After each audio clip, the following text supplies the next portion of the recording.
Chapter 1. A Christmas Party. "Are you coming to this beach party, Amy?" shouted Claire. "If you don't hurry up, we'll miss the bus. There isn't another one for an hour after that," said Lisa.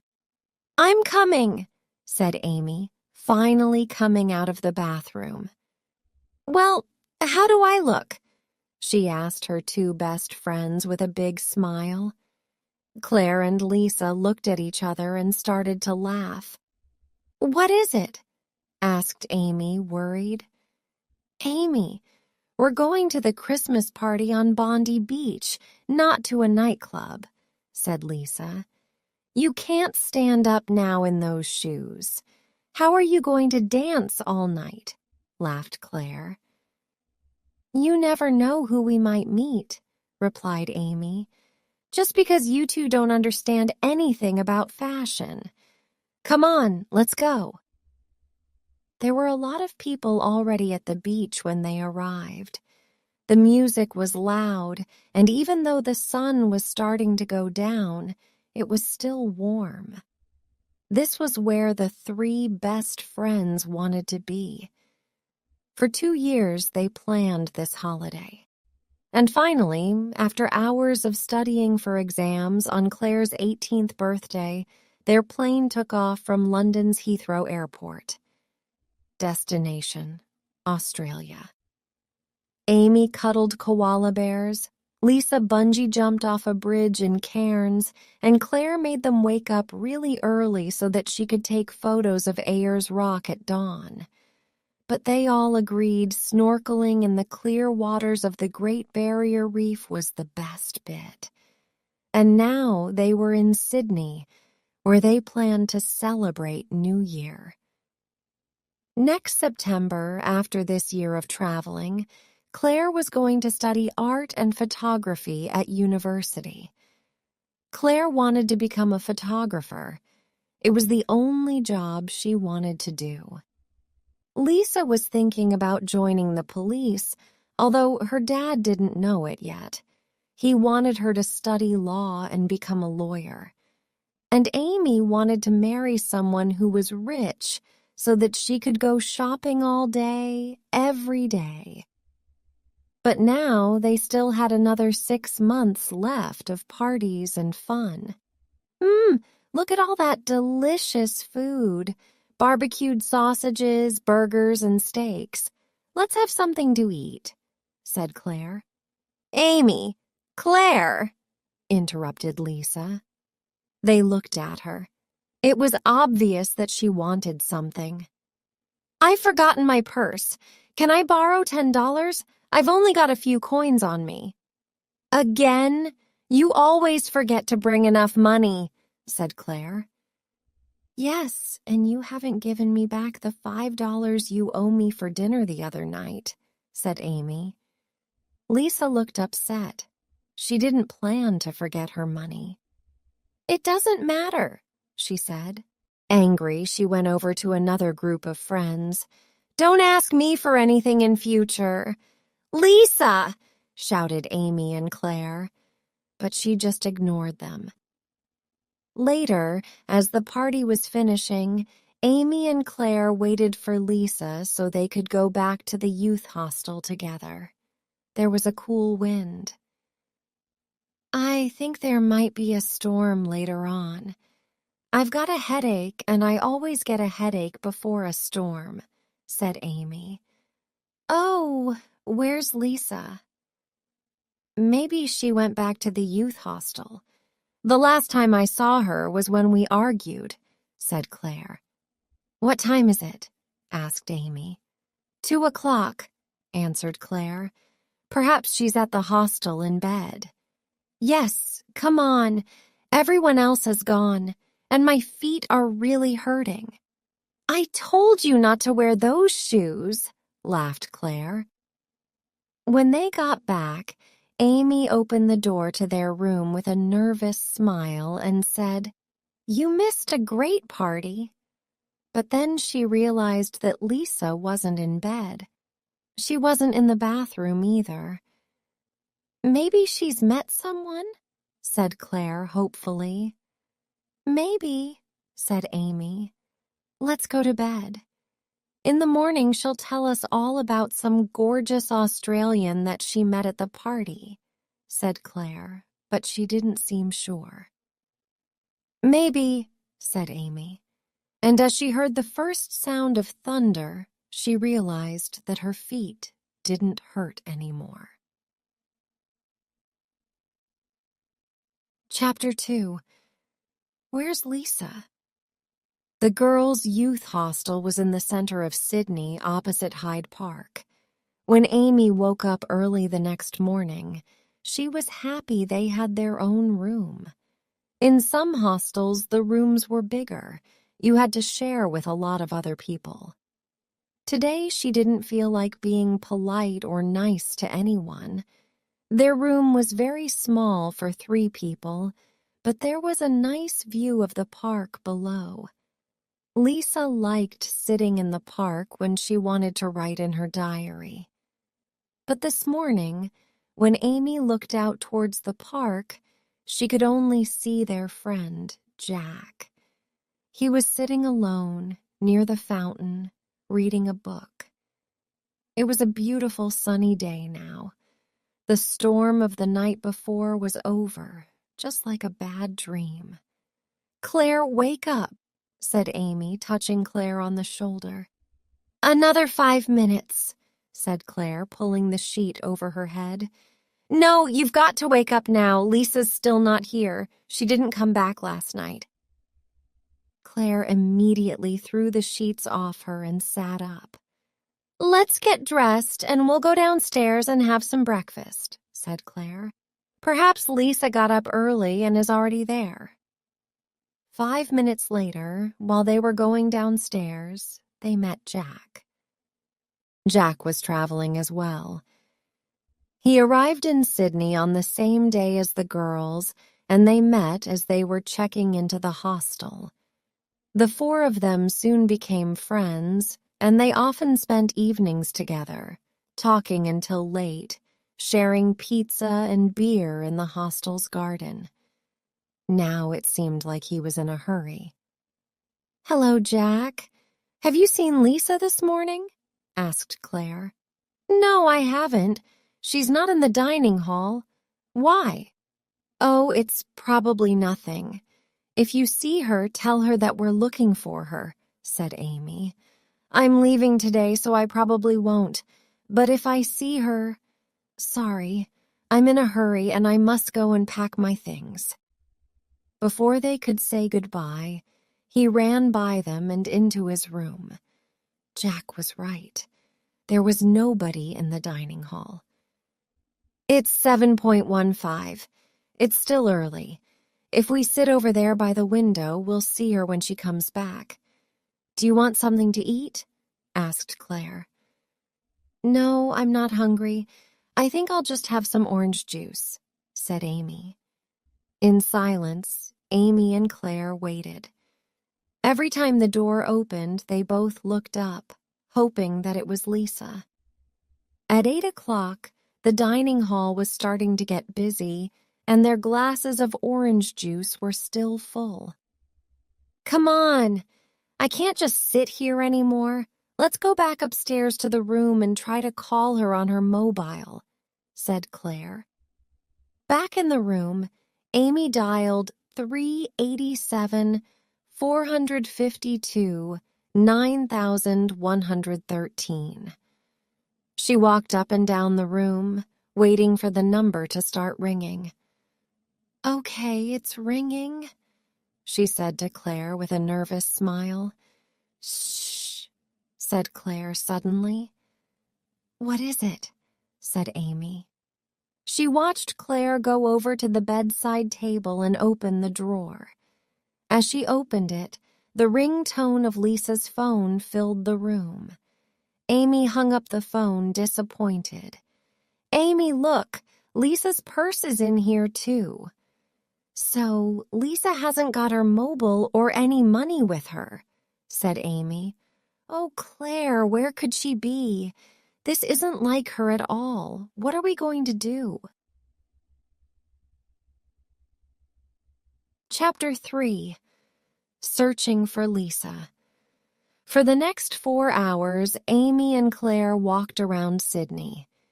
They even walked the 10-kilometer Manly Scenic Walkway because they knew that Lisa liked the views from there. They asked everybody they knew, "Have you seen Lisa?" And they showed her photo to strangers. "This is useless," said Amy, looking at the view of Sydney Harbor. "Nobody has seen her." "Why don't we go back to Bondi Beach? Maybe somebody will remember her from the party last night," said Claire. "Okay," agreed Amy. "But if nobody there knows where she is, I think we should go to the police." Amy and Claire walked up and down the beach, showing everyone Lisa's photo. It was 2 o'clock. The sun was hot. "I need to put some sun cream on," Amy said, looking at her red arms. "Do you want to go to that bar over there and have some lunch? Then we can go to the police station," said Claire. "Do you think something has happened to her?" Before Amy could answer, a blonde Australian girl came over to take their order. "Can we have 1 tuna salad, 1 chicken salad, and a large bottle of water, please?" asked Claire. "Were you here yesterday at the party?" asked Amy hopefully. The waitress was very small, and Amy thought she recognized her. "Yes, but I was working." "Did you see our friend?" asked Claire, showing her the photo. The waitress took the photo from Claire and looked at it carefully. Amy and Claire expected her to say no, but then she smiled. Yes, I remember her. I remember thinking how pretty and tall she was." Amy and Claire became very interested. "You don't remember if she was with anyone?"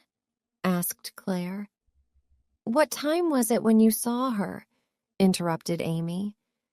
"It was about 11, and yes, she was talking to a man. He had black hair." Amy opened her mouth to ask another question, but the waitress stopped her. "I'm sorry, but that's all I can remember. I didn't see his face. It was dark." With a kind smile, she went to get their food. "Who's got black hair?" said Amy excitedly. But before she thought of anyone, her mobile started ringing. Her hand was shaking when she answered, "Hello?" Chapter 4. Lisa makes a phone call. Breathless, Lisa ran as fast as she could towards the telephone box. Her ankle hurt from when he pulled her into the house, but there was no time to think of that now. Only a few more steps. Oh, why did I have that stupid argument with Amy and Claire? Why did I forget my purse? Why did I trust him? She thought, with tears in her eyes. Looking constantly over her shoulder, she lifted the receiver. The inside of the telephone box was dirty and covered in graffiti, but luckily the phone was working. She put her only money, a $1 coin, into the phone and dialed Amy's number. "Please pick up the phone, please," she thought. On the second ring, Amy answered, and Lisa started crying. "Amy! Oh, I'm so glad you're there. Lisa, is that you? Where are you?" "I don't know. I need your help." The line was bad, and because Lisa was crying, it was difficult to understand what she was saying. "I'm sorry. There are things you don't know.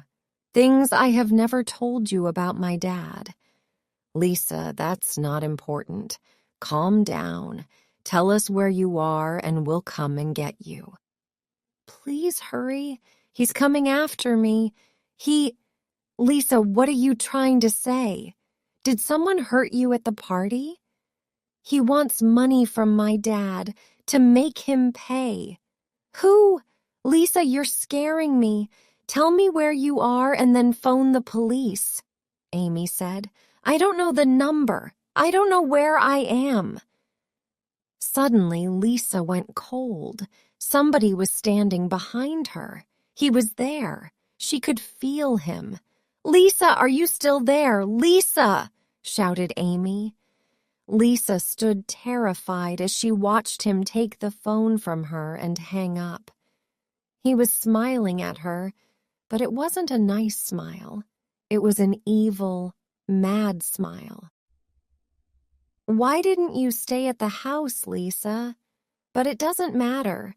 Nobody will ever find you." Putting a baseball cap over his black hair, he pulled her out of the telephone box. Chapter 5. At the police station. "We need to talk to somebody urgently," Amy told the policeman in the front office before he could even say hello. "Something has happened to our friend Lisa, and we need your help." "She went missing last night. You must help us find her," said Claire. "We got a phone call from her 5 minutes ago," interrupted Amy. "She's in trouble," said Claire. "Somebody has kidnapped her," shouted Amy. The officer looked confused and went inside. When he came back, there was another policeman with him. "G'day, my name is Inspector Swanson. Would you like to come through here, please?" he said, taking them into an untidy office. "Please take a seat.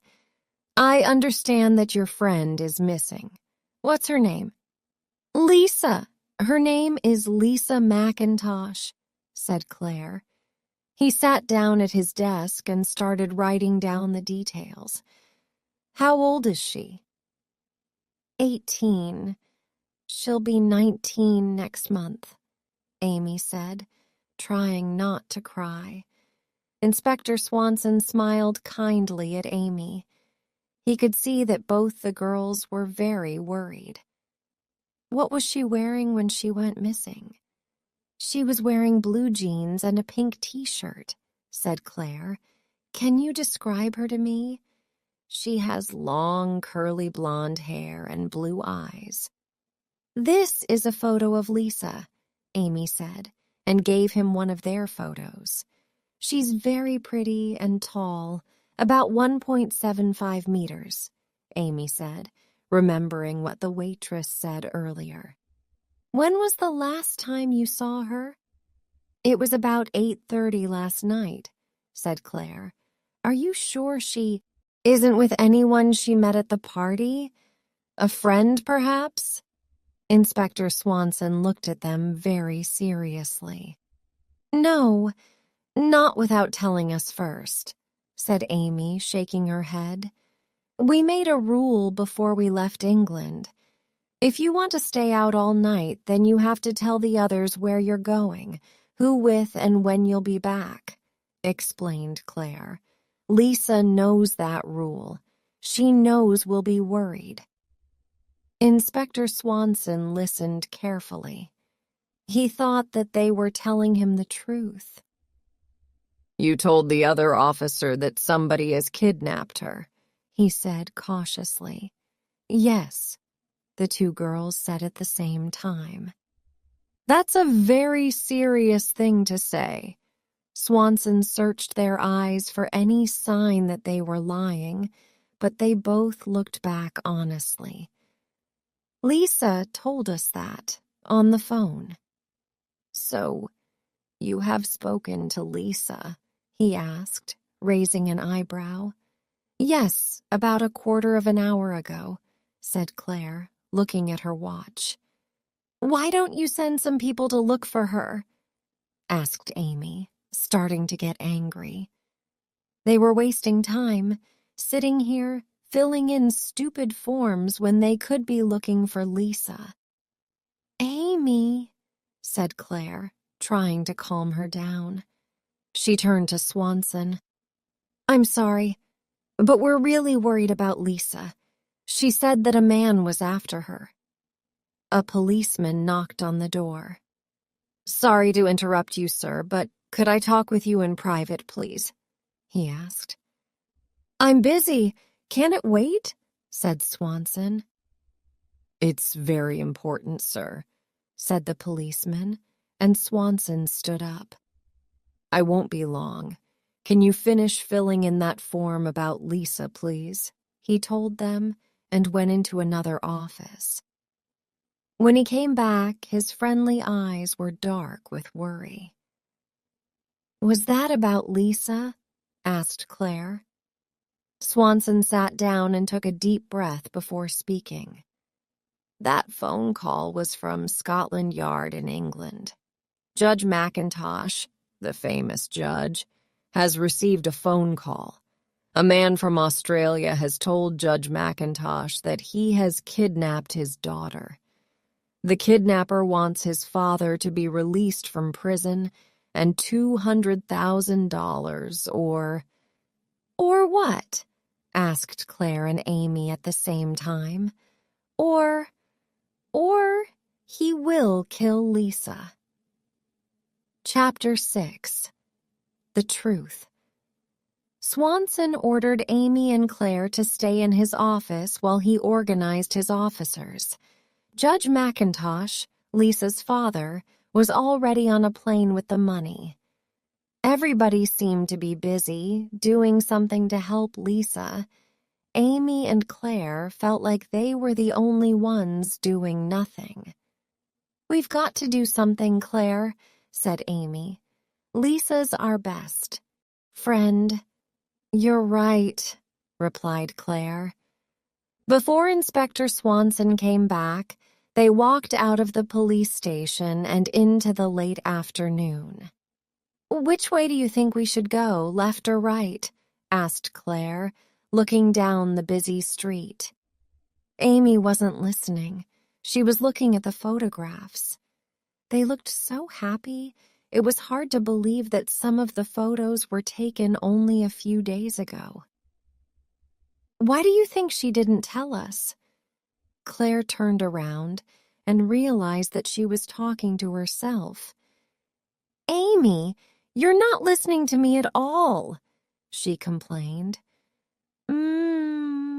Said Amy, still distracted by the photos. There was something wrong, but she couldn't work out what it was. "I said, why do you think Lisa didn't tell us that she has a famous dad?" "That's it!" shouted Amy, making Claire jump. "Look!" she said, showing the photos to Claire. "What? It's just us three having fun." "No, look again," insisted Amy. Claire took the photos from her and looked at them closely, but she couldn't see anything unusual. "He's on this photo we took in Cairns and this one at Ayers Rock. He's even on photos that were taken before we came to Australia. Look, this one was taken at Heathrow Airport." "Who?" said Claire. She was starting to get impatient, how? Amy wasn't making any sense, and they didn't have time to waste like this. "See, here in the background. That's more than a coincidence." Amy was pointing at the figure of a man with black hair in the background of the photos. "He's followed us. He's the monster who has kidnapped Lisa," she said angrily. "Amy," said Claire, putting a hand on Amy's arm to calm her. "I know that face." "Jack," interrupted Amy, but she wasn't looking at the photo. She was waving to a man across the street. Jack didn't see Amy. He walked quickly into a newsagent's. "I thought he was leaving Sydney," she asked, turning to Claire, but Claire's face was white. "You look like you've seen a ghost," smiled Amy. "Amy, the man in these photos, it's him. It's Jack." Chapter 7. The Kidnapper's Shadow. "Don't be ridiculous, Claire. Jack's our friend," laughed Amy nervously. But before she looked at the photo again, she knew that Claire was right. Amy felt sick. Lisa liked Jack. She trusted him. They all thought he was nice. "Look, he's coming out of the newsagent's now," said Claire. "I'm going to kill him," said Amy. She wanted to run over to him, but Claire stopped her. "No, don't be stupid. If you do that, we'll never find out where Lisa is. Let's follow him instead." "We should phone the police, though," said Amy, taking her mobile phone out of her bag. "There's no time," said Claire. "Come on." They started to follow him south, through Hyde Park and then east, down Oxford Street. He was walking fast, and it was difficult not to lose sight of him in the busy street. It was still a public holiday, and a lot of people were out, enjoying the early evening sun and eating ice creams in the many bars of this lively neighborhood. "Oh, no," said Claire. "What's the matter?" asked Amy. She was staring at the back of Jack's head as he crossed the road a few steps in front of them. "The traffic lights." "What traffic lights?" said Amy, confused. A tall woman with long brown hair stopped suddenly in front of her, obstructing her view. Amy wanted to push her out of the way. "They're red. He's going to get away," said Amy. Forced to stand still and wait, they watched Jack disappear into the crowd. It felt like an hour before the cars stopped and they could walk across the road. "It's useless," shouted Amy. "We'll never find Lisa." "We can't give up now," said Claire. "I'm going to the police station," said Amy, refusing to go any further. But then, as she turned to go, she saw him again. Chapter 8. Finding Lisa. The house was on a pretty street in Paddington, a residential district south of Sydney Harbor, not far from the youth hostel. It was a Victorian house and was identical to all the other houses on that street. Claire and Amy watched as Jack went through the gate and into the house. Once they were certain that nobody was watching them, they walked to the rear of the house and looked through a window.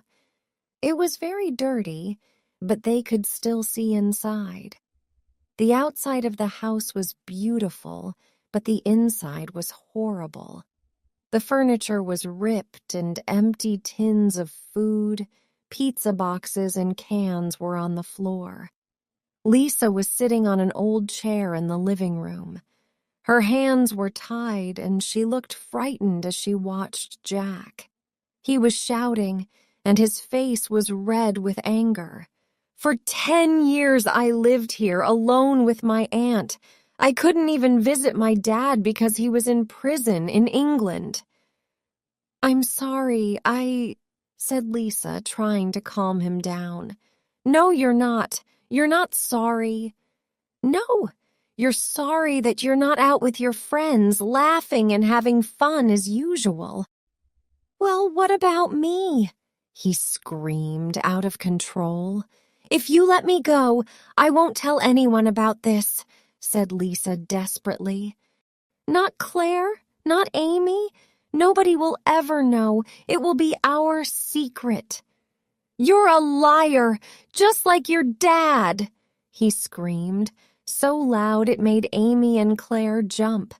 "Do you think I could let you go now, after all this time, after all that he's done? My father was innocent. He told me he never did it. He was set up." Claire and Amy listened in silence, too scared to breathe. He looked so different from the kind, funny guy they shared pizza with. This was the real Jack. "I have planned this for a long time. I followed you and your stupid friends around Australia, and then you came to Sydney. When you argued with your friends on Bondi Beach, I was there. You knew me from the youth hostel and trusted me, and I could finally put my plan into action. Now your dad is going to pay. I hope he's got the money ready, otherwise. He laughed a mad laugh in Lisa's face before rushing out of the house, locking the door behind him. Amy didn't wait 1 minute more. She took her mobile phone and dialed the number of the police station. "Hello, can I speak with Inspector Swanson, please? It's Amy Dixon."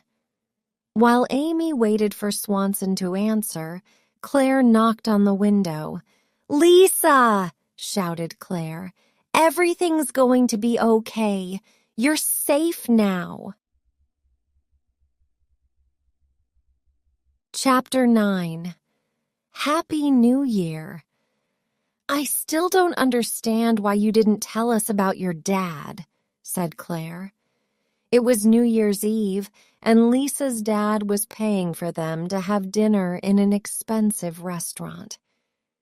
From their table, there was a fantastic view of Sydney Harbor and the Opera House. The night sky was full of stars.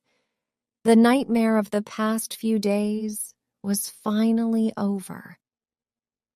"I wanted you to like me for who I am, not because my dad was a famous judge," said Lisa.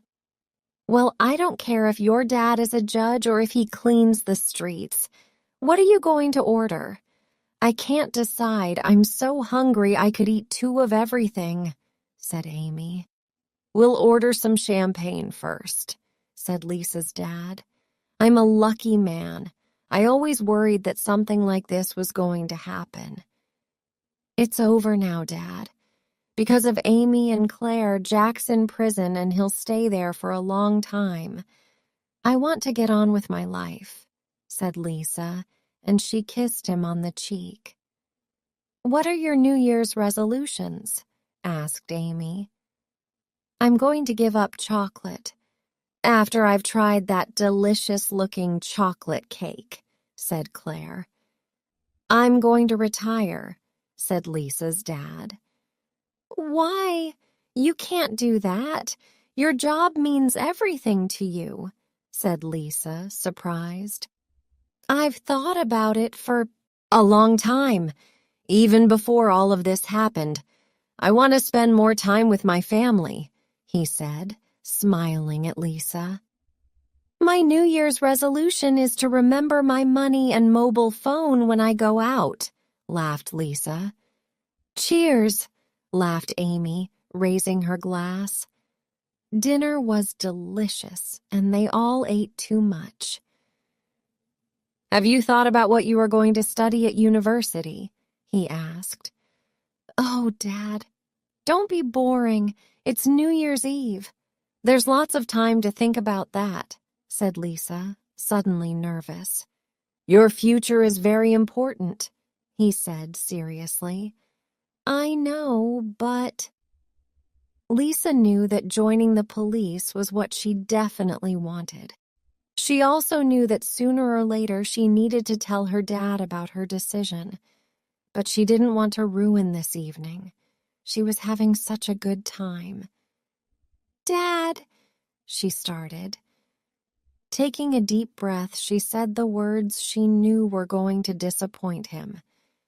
"I don't want to go to university." She avoided his eyes and waited for him to shout that she was making a big mistake. But when he spoke, his voice was warm. "I know," he said. "What do you mean, I know?" Lisa looked at him confused, but he was smiling. "I'm your dad. I could see that whenever I talked about university, you looked unhappy. And what's important to me," he said, taking her hand gently in his, "is that you're happy. So, can I join the police?" "If that's what you want," he smiled. "Do you mean that?" asked Lisa excitedly. She threw her arms around him. "Well, if Lisa is going to join the police, then you two could always become private investigators," he said, and Claire laughed. "I'm serious. You found Lisa before the police did." but the girls were laughing too much to take him seriously. "Here's to us, Charlie's Angels," laughed Lisa, making another toast. "It'll soon be midnight. Shall we go outside with everyone else?"